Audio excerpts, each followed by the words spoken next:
Hey everyone, welcome back to our channel. If you're new here, please subscribe. I'd really love that. If you're returning, how you doing?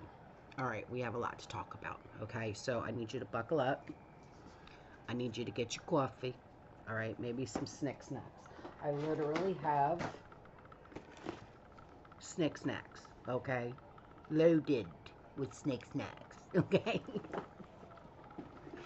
and I need you to just unwind, relax, and listen up. All right. So the first thing that we're going to talk about is something that I find unnerving. All right. There's a whistleblower. I can't. I can't whistle. I can't whistle. Anyway, listen.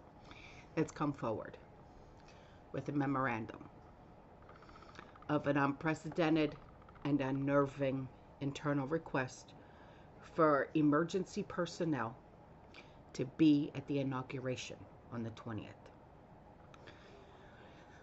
And this is a high level Department of VA insider who turned over the internal memorandum, okay, this paperwork. And this memorandum to Office of Emergency Management, or VHA,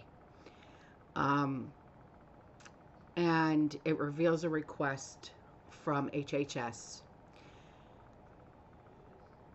for Strategic Preparedness Response, or ASPR, for critical support, including first responders and the like. Now, this insider claims that she's never seen this kind of request over several past inaugurations. And she said what concerned her was that this has never been requested before, especially not from HHS. So the insider has reiterated that the unnerving nature of the document has compelled her to come forward and to make it public. She said, I'm not 100% sure, but my gut is saying that it's not normal. So I'm going to read it to you, all right? And you tell me, okay? You tell me what you think, okay? So it's dated as of December 10th, 2024, okay? And it's from the executive director, VHA, to the Veterans Integrated Service Network. Subject line is Presidential Inauguration Support Deployment Request.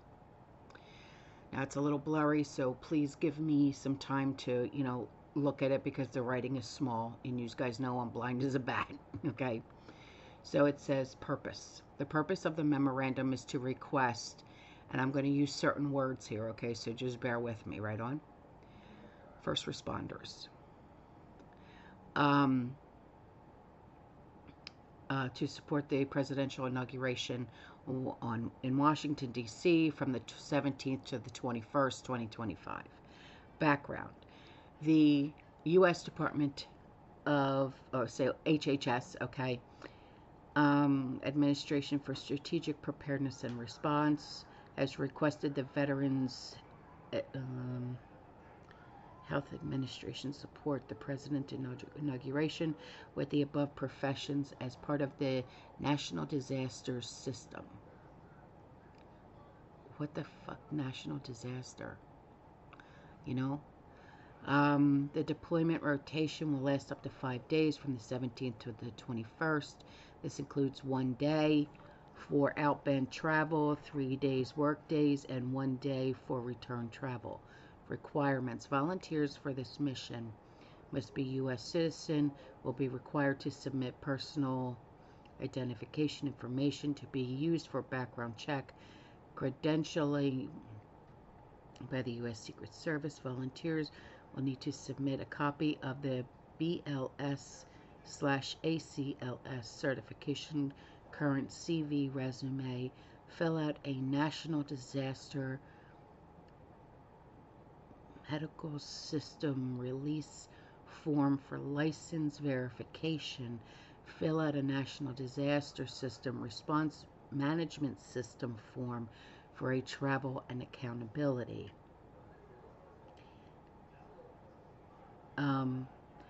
Now I'm just going to blanket this and say all of them, like first responders and whatnot, must be currently working in emergency care, must have current certifications, so they must be up to par with everything.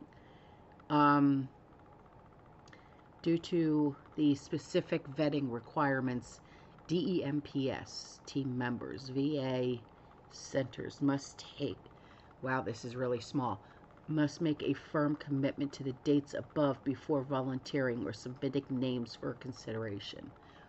VHA deployment operations will send the required forms and releases to selected individuals.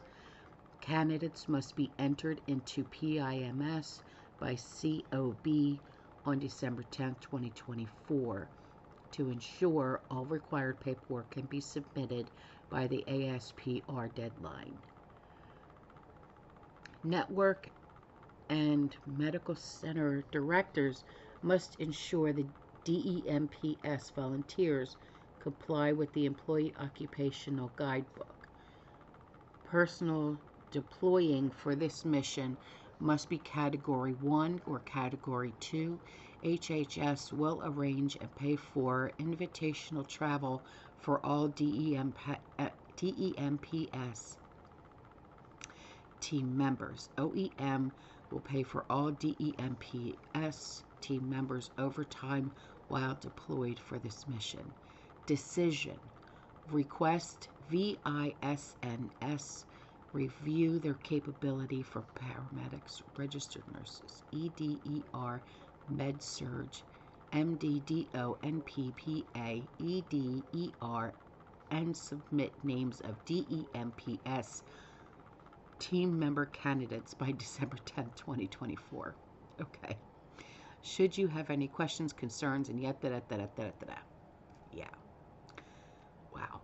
So, this unprecedented request underscores the heightened security risk that America faces following two, I think, now actually more than just two, recent attacks. Okay, you've got New Orleans, you got Vegas, 2 attempts on 47's life, okay, in the past 6 months. I think that something big's going to go down. What it is, I don't know. I'm not even going to even try to attempt to even figure that out.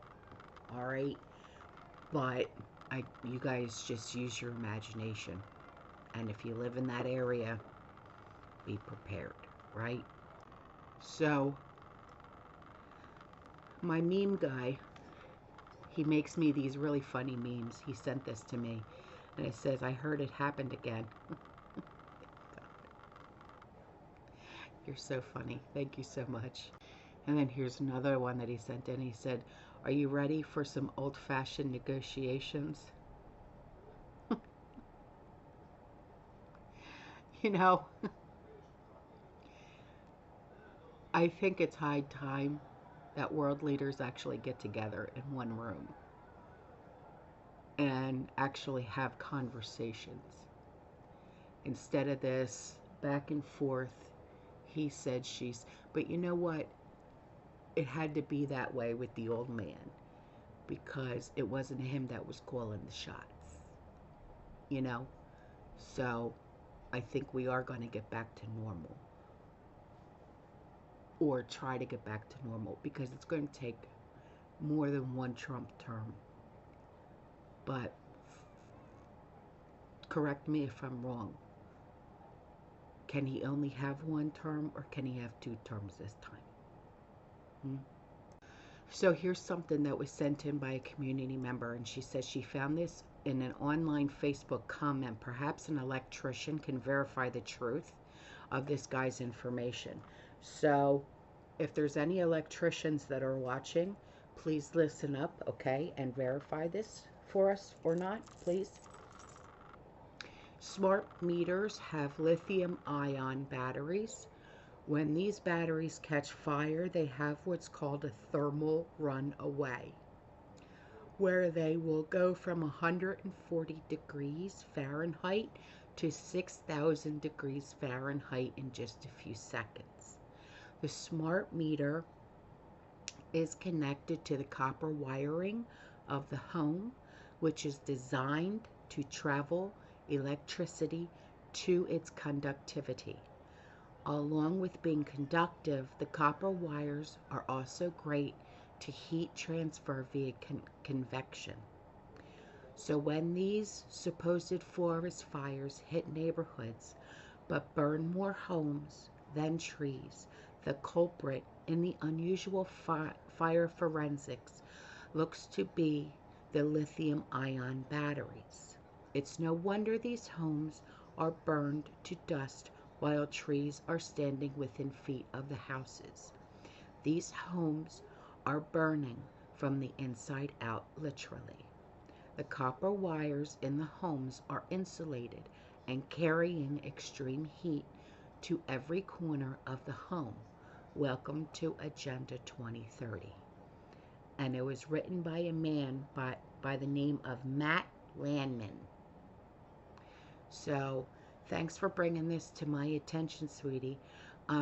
If there's anybody who is an electrician, or if your husband is an electrician, or your brother's an electrician, or whatever the case may be, can you please see if they can verify or correct this information for us? Thank you. And now I leave you with 2 videos that were sent in by you guys, okay? You have a wonderful day. I love you. I will see you in the next one. You stay safe, you stay positive, you keep prepping. And as always, fearless.